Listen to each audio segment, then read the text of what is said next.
फोडली गवरी तैसे तिसे तोंडावरी, गौरी फुटल्या ग तोंड करते ती. संत म्हणतात, मी नाही महाराज बरं का. काय करावं यांच्या तोंडाला. अरे काय दुःख दिलं रे देवानं तुम्हाला, काय वाटोळं केलं. माणसं एक दुःख लय कवटाळून बसतात. देवान मला लय तारास दिला आणि माझंच लय वाटोळ. ह्या बाया तर लय बोलतात तसलं. काय दुःख आहे तुमच्या वाट्याला, मला आता कळू तर द्या बरं. काय दुःख आहे, काय फार दुःखी आहेत आपण. एवढं का तोंडावर, एवढं का तुमचं दुःख आहे. काय दुःखी आहे तुम्ही, काय परमात्म्याने वाटोळं केलं सांगा. राजा हरिश्चंद्र सोन्याच्या सिंहासनावर बसायचा, सोन्याचा मुकुट घालून बसायचा. पाणी मागितलं तर 100 माणसं पळत द्यायला यायचे. त्याची बायको तारा राणी राजाची राणी होती. त्याचा पोरगा रोहिदास, विश्वामित्रांनी राज्य मागितलं, दिलं. त्या राज्यात 3.5 तोळं सोनं कमी पडलं. किती तोळं? 3.5 तोळं सोनं कमी पडलं. राजा हरिश्चंद्र स्वतःच्या बायकोला लेकराला घेऊन काशीच्या व्यापारामध्ये स्वतःला विकायला निघाला. मी दुःख सांगते तुम्हाला. सोन्याच्या सिंहासनावर बसायचा, कपड्यासहित फक्त निघाला. सगळं त्याग केलं. कुणाला? विश्वामित्राला दिलं. प्रजेला सांगितलं, जो बसलाय तो राजा आहे, मी आता कुणीच आहे त्या कपड्यावर निघाला. माणसं म्हणतात देवाने मला काही दिलं नाही. आहे त्या कपड्यावर निघाला बायको लेकरासहित. विश्वामित्राने भास्कराला सांगितलं, सूर्याला, जेवढी तुझ्या ताकद आहे तेवढा प्रखर हो. असा प्रखर झाला सूर्य की क्षणात दगड सुद्धा विभंग व्हायचा, तडकायचा. 2 भाग व्हायचे दगडाचे. किती क्षणात? एका क्षणात. एवढा प्रखर झाला सूर्य. अशा प्रखर सूर्याच्या प्रकाशात ते निघाले. तेवढ्या उष्णतेत, घामोघाम, पोटात भूक लागली, तहानेनं जीव गेलाय, पाणी नाहीये. लोक म्हणतात माझ्या वाट्याला फार दुःख आहे. समोरून एक ब्राह्मणाचं कुटुंब आलं, जे विश्वामित्राने स्वरूप घेतलं होतं. ब्राह्मणाची बायको आणि त्यांचा मुलगा, सेम ह्या तिघांसारखे. ब्राह्मण म्हणला, राजा हो, पायात पायतान दिसतंय तुमच्या, चपला आहेत तुमच्या पायात, आमच्या पायात नाही येतो. फार ऊन लागतंय, खूप पाय पोळतायत, देता का? हरिश्चंद्राने पायातली चप्पल दिली. तारा राणीने तिच्या पायातली चप्पल त्याच्या ब्राह्मणाच्या बायकोला दिली.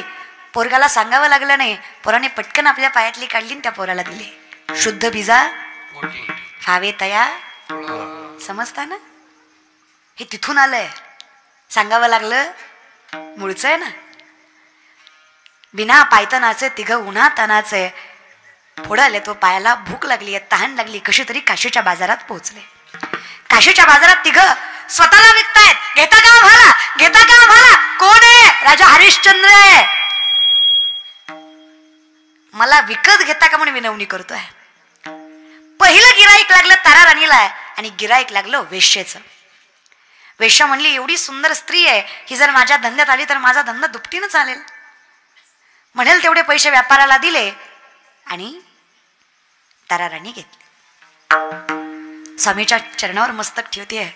स्वामी, आता पुन्हा भेटेल न भेटेल या जन्मात माहित नाही, पण बघा ना, काही जमलं तर करा ना. आयुष्यभर तुम्हाला सोडून कधी कुणाकडे पाहिलं नाही देवा. एवढं मोठं पतन माझ्या हातून घडू देऊ नका. हे वेश्या मला बाजारावर बसवणार नका हो. विचार करून अंगावर काटा येतोय. नको स्वामी, बघा ना काही जमलं. आता नाही, आता नाही. एकदा शब्द दिला की दिला. शब्दाला पक्के होते हरिश्चंद्र. राजाची राणी जी सोन्याच्या काटाने भरलेली वस्त्र नेसायची, राजाची राणी जी प्रत्येक प्रजेवर सत्ता करायची, जिला रोज सौंदर्य प्रसाधन, अरे हस्तिदंत म्हणा, चंदनाचा सुगंध म्हणा, असली सौंदर्य प्रसाधनं होती. सोन्या चांदी हिऱ्या मोत्यानं मडलेली तारा राणी वेश्येच्या बाजारात बसायला निघाली. तिकडून एक ब्राह्मण आले. त्या ब्राह्मणाने ओळखलं की तारा राणी ना, फार सेवा करायची संतांची. ब्राह्मण आले की परमात्म्यासारखी सेवा करायची, सात्विक भोजन घालायचे आम्हाला, हिच्या हातचं मीठ खाल्लंय आम्ही, पण ही वेश्येकडे कशी निघाली? आईसाहेब, तारा राणी ना तुम्ही? बापाच्या गळ्यात पडावं तशी तारा राणी त्या ब्राह्मणाच्या गळ्यात पडली. बाबा, एवढ्या पापातनं वाचवा हो. माझ्या नवऱ्यानं विकलंय मला, त्याची चूक नाही हो, शब्दाला पक्का आहे तो, पण वेश्येच्या बाजारात नेऊन बसवते ही मला. काहीतरी करा ना. स्वतःच्या आयुष्यातली सगळी जीवनपुंजी त्या ब्राह्मणाने त्या व्यापाऱ्याला दिली आणि तारा राणी विकत घेतली. सांगितलं आजपासून मी तुझा धर्मबाप, तू माझी धर्मलेख. काही नाही करायचं, फक्त माझ्या घरी आलेल्या ब्राह्मणांना सात्विक भोजन खाऊ घालायचं, जे तू तुझ्या राजवाड्यात खाऊ घालायचीस. आयुष्यभर तुमचे उपकार फेडणार नाही असं म्हणत तारा राणी निघाली. 5 वर्षाचा रोहिदास मोठ्याने टाहो फोडतोय. बाबा आई कुठे चालली, बाबा आई कुठे चालली, बाबा. बाळा विकलं तिला. विकलं म्हणजे 5 वर्षाच्या लेकराला काय कळतं विकलं काय असतंय. पाठीमागे लागला तो. पळू नकोस, जाऊ नकोस आईच्या पाठी. नाही बाबा मला तिला भेटू द्या, तुला सांगितलेलं कळतंय का, जाऊ नकोस आईच्या पाठी. नाही बाबा तिला थांबवायला नाही जात, एकदा तिच्या पाया पडून येतो, पुन्हा भेटणार नाही म्हणलात ना तुम्ही. एकदा तिच्या पाया पडतो आणि माघारी येतो, बाकी काही नकोय बाबा. तुमची शपथ बाबा, थांबवणार नाही तिला मी. संस्कार, जिथं संस्कृती तिथे संस्कार नक्कीच टिकतात. हे ऐकून व्यापारातली सगळी माणसं ढसाढसा रडायला लागली. प्रत्येकाने थोडी थोडी जमापुंजी केली आणि त्या व्यापाऱ्याला दिली आणि सांगितलं, ब्राह्मण याला पण घेऊन जावा, अशी माय लेकराची ताटातूट करू नका बरं. राजपुत्र होता रोहिदास. ब्राह्मणाच्या घरी दुर्वा व्हायचं काम करायचा, फुलं दुर्वा देवासाठी. हरिश्चंद्राला गिराईक लागे ना, राजा होता तो, पण गिराईक लागे ना. एका डोंब्यानं त्याला घेतलं. तो डोम, त्याला 2 बायका होत्या. कायम किरकिर किरकिर किरकिर. कशाला आणलंय हे म्हातारं, काय करायचं याचं आता. तुम्हाला वाटेल ती कामाला लावा याला. जा रे तो रांजणभर दारातला. देवाने किती परीक्षा बघावी. विश्वामित्राने ज्या रांजणात पाणी भरायचंय त्या रांजणाला भोक पाडली. माणसं म्हणतात माझ्या वाट्याला फार दुःख आहे. आयुष्यभर जिनं राजभोग भोगला तो डोंब्याच्या घरी पाणी वाहत होता.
चंद्र ताराराणी वाही डोंब्या घरी पाणी. दिवसभर पाणी वाहिलं पण रांजण काही भरला नाही.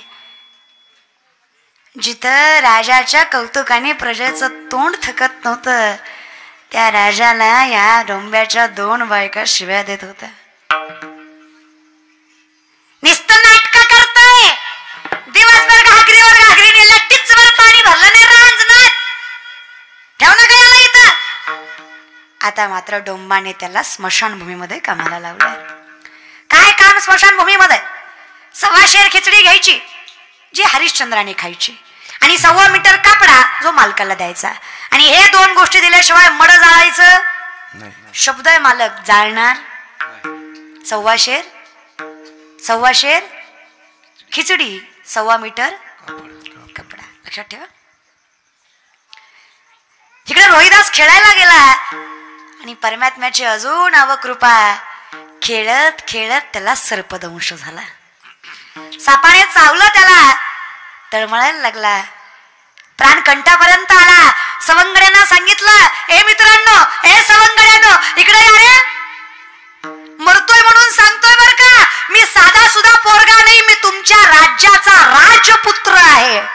रोहिदास नाव आहे माझं. आणि ती ब्राह्मणाच्या घरी स्वयंपाक करते, ती स्वयंपंकीन नाहीये बर का, ती तारा राणी आहे. मरतोय म्हणून सांगतोय बर का. आईला सांगा, माझ्या आईला म्हणावं, फार जीव होता तुझ्या पोराचा तुझ्यावर, पण आता देवाची आज्ञा आली, म्हणलं काय करणार.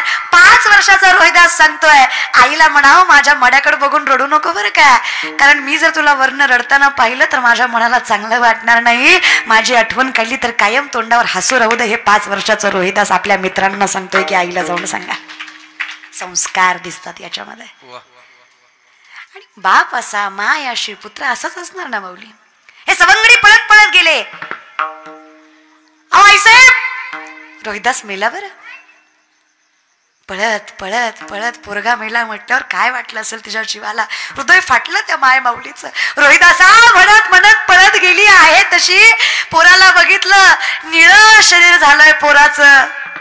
अहो राजाची राणी, पण वैद्याला बोलवावं एवढा सुद्धा पैसा अडका तिच्याकडे नव्हता. बघितलं पोराचा प्राण गेलाय. अरे वैद्याचं काय घेऊन बसलात. अरे सोन्याचे वस्त्र लेणारी ती राणी स्वतःच्या पोराच्या मड्याला गुंडाळायला कापड नव्हता तिच्याकडे. बायका म्हणतात, फार दुःख आहे माझ्या वाट्याला. स्वतःच्या साडीचा पदर फाडला तारा राणीने आणि एकुलत्या एक पोराचं मड गुंडाळलं. स्मशानभूमीत गेली, अंत्यविधी करायची आहे. सरण घ्यावं एवढा पैसा नाहीये. उरली सुरली लाकडं गोळा केली, सरण तयार केलं. सरण तयार करेपर्यंत रात्रीच्या 12 वाजल्या. रात्रीच्या 12 वाजता सरण गोळा करून पुढे बसली. 5 वर्षाचं निळ फटक पडलेलं लेकरू हातात घेतलंय, साडीच्या पदरानं गुंडाळलेलं. तिच्या तोंडाकडे बघती, त्या लेकराच्या तोंडाकडे बघती. कोणतरी सहज कंदील घेऊन पुन्हा आलाय. ओ दादा, ओ दादा, ऐकता का, माझ्या पोराचा अंत्यविधी करायचा आहे. ओ दादा, फार बारका आहे हो पोरगा माझा, माझ्या पोराचा अंत्यविधी करायचा आहे, पण त्याचा अंत्यविधी करायला माझ्याकडे पुरेसं सामान नाहीये आणि सामान घ्यायला माझ्याकडे अडका नाहीये. आयुष्यभर तुमची दासी म्हणून राहील दादा, फक्त माझ्या पोराचा अंत्यविधी करा म्हणून डसा डसा रडतीये तारा राणी. तिथून वीज चमकावी आणि विजेच्या चमकीच्या प्रकाशात तिला दिसावं. समोर आहे तो हरिश्चंद्र आहे आणि रडतीये ती तारा आहे आणि मेलाय तो रोहिदास आहे. विकल्यानंतरची ही पहिली भेट. मेलेला पोरगा हातात आहे, हरिश्चंद्र स्मशानभूमीत आहे आणि तारा राणी अर्ध्या साडीवर पोरगा घेऊन उभा आहे. नवरा दिसलाय, पोरगा मेलेला हातात आहे. स्वामी, हो स्वामी, रोहिदास गेला हो आपला. स्वामी, रोहिदास गेला आपला. त्याची अंत्यविधी करायची स्वामी, पण पैसा नाही हो माझ्याकडे. तुम्ही या स्मशानभूमीत कामाला आहे का. देव पावला हो स्वामी, अंत्यविधी करा आपल्या पोराचा. हरिश्चंद्र म्हटला, नाही तर 1.25 शेर खिचडी आणि 1.25 मीटर कपडा घेतल्याशिवाय मड चालणार नाही असा मालकाला शब्द दिलाय. स्वामी, पण पैसा नाही हो माझ्याकडे. तुमचं पोरगा आहे हो स्वामी, एकुलता एक रोहिदास आहे आपला, त्याचा अंत्यविधी करायचा म्हणते. राज्याभिषेक नाही हो स्वामी, अंत्यविधी करायचा आहे त्याचा. चल, माझा पोरगा आहे. 1.25 शेर खिचडी मी खातो, 3 दगडाची चूल मांडून ती माफ केली. उपाशी राहू शकतो मी माझ्या पोरासाठी, पण 1.25 मीटर कपडा तू दिल्याशिवाय मी मड जाळणार. आता उरलेली साडी फाडायला तारा राणीनं सुरुवात करावी. अर्धी साडी फाटावी आणि परमात्मा समोर येऊन उभा राहावा. परमात्माने तारा राणी हरिश्चंद्राला सांगावं, जिंकलात रे. अरे एवढी परीक्षा बघून सुद्धा परमात्म्यावरचा विश्वास तुम्ही कधी डगमगू दिला नाही. जिंकलात, अजून काय पाहिजे मला. विश्वास